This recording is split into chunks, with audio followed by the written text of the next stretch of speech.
নমস্কার বন্ধুরা, আমি শিশু মজুমদার। আমার রান্নাঘরে আপনাদের স্বাগত জানাই। এখানে আমি আলু কষাচ্ছি।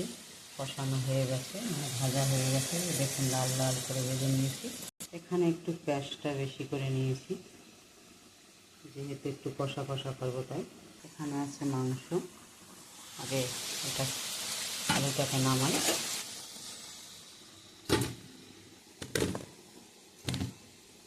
এবারে মাংসতে দেব পরিমাণ মতো লবণ, পরিমাণ মতো হলুদ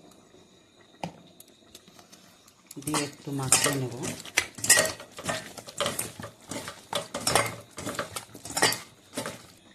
এবারে আলু ভাজার তেলে দেবো আর একটু তেল। তেলটা গরম হয়ে গেছে, দিয়ে দেবো মাংস।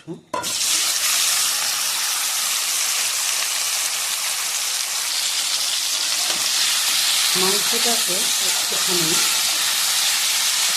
নুন হলুদ দিয়ে ভেজে নেব।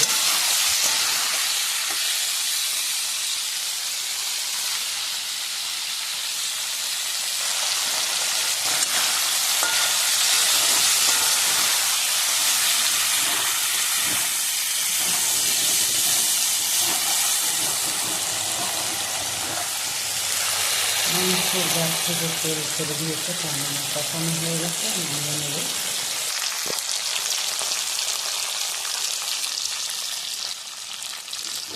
মাংসটা কষানো হয়ে গেছে, নামিয়ে নেব।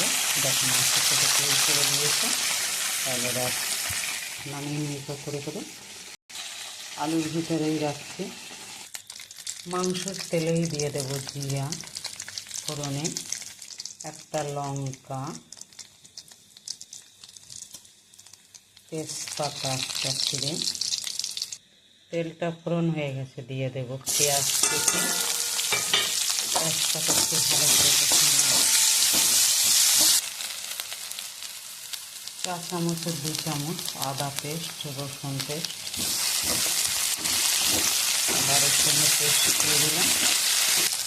অল্প পরিমাণে লবণ দিলাম, কারণ মাংসের লবণটা দেওয়া আছে এটা আলুর জন্য আর ঝোলের জন্য। এবার দেবো পরিমাণ মতো হলুদ, অল্পই দিলাম, মাংসতে দেওয়া আছে তাই।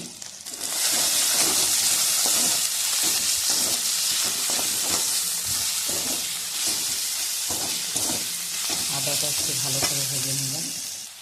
1 চামচ ধনের গুঁড়া, 1 চামচ জিরার গুঁড়া, পরিমাণ মতো লঙ্কার গুঁড়ো, আপাতত 1 চামচের একটু বেশি দিলাম। এবার একটু কষিয়ে নেব হালকা করে।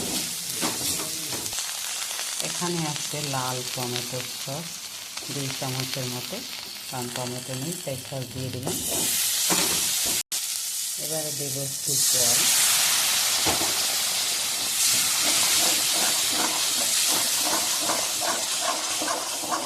একটুখানি মশলাটা কষিয়ে নেব। পুরো মশলা কষানো হয়ে গেছে, মশলা থেকে তেল ছেড়ে দিয়েছে, তার মানে কষানো কমপ্লিট। এবারে দিয়ে দেব মাংস আর আলু একসঙ্গে রাখা আছে কষানো।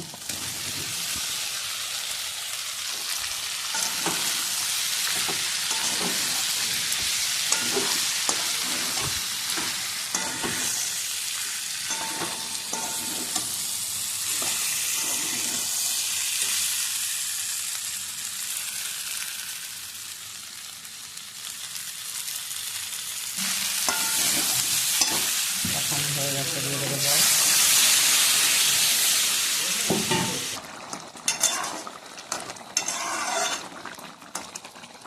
এবার হয়ে গেছে প্রায় রান্না, আর একটু ঝোল টানিয়ে নামিয়ে নেব। এখানে আছে গরম মশলা বাটা, জল দিয়ে গলিয়ে নিয়েছি।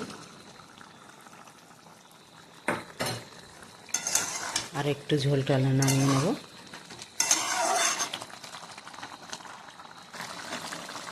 তাহলে বন্ধুরা হয়ে গেছে মাংস, এবার নামিয়ে নেব।